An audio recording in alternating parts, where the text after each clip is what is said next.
কি গো, চা নিয়ে এসছি, খাবে না? চা খেতে হবে, ঘুম পাচ্ছে না চা না খেলে। তাই? হ্যাঁ গো। তা কি বলবো বন্ধুরা বলো, সবাই চা খায় হচ্ছে বিকেল 5টার সময়, আর আমার বড় আবদার এখন বাজে 3টে, এখন ওনাকে চা দিতে হবে। চা না খেলে নাকি ওনারা ঘুম পাবে না। আর আমরা জানতাম চা খেলে হচ্ছে ঘুমটা কেটে যায়, ব্যাপার আর এর এবার হচ্ছে ব্যাপার আছে, একটা চা না ব্যাপার খেলে আছে। ঘুম পাবে না। আজকে একটা স্পেশাল দিন। কি দিন স্পেশাল দিন? আজকে আমাদের দুপুরে রান্না হয়নি। এভাবে বলো না, তোমার রান্নাটা কি তোমাকে না খেয়ে রেখেছে আমি? মানে অদ্ভুত কথাবার্তা বলছো। কালকের ফ্রাইড রাইস ছিল না, সেগুলো খাইয়ে দিয়েছে। দুপুরে কি রান্না করবো হয়নি। বলো, বেশি হয়ে গেছে, এগুলো কি খেয়েছি ফেলে কখন? দেবো? কখন ওকে। খেয়েছি জানো? খেয়েছি হচ্ছে দুপুরে 11টার সময়। সে এখন খেতে পাচ্ছে ওখানে চা। তা আমি বললাম কি চিলের হচ্ছে, কি ওটা কি বলে চিলের চিড়েও পোলাও। পোলাও না, হ্যাঁ, ভালো লাগে। ওটা করে দে, তা ওটা খাও। ও না, আমার চা দিতে হবে এখন, আমি চা বিস্কুটই খাবো।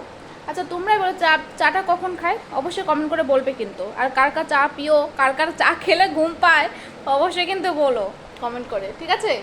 ভাই আমি চা খেয়ে নিই। আচ্ছা ঠিক আছে। আবার চা খাবো।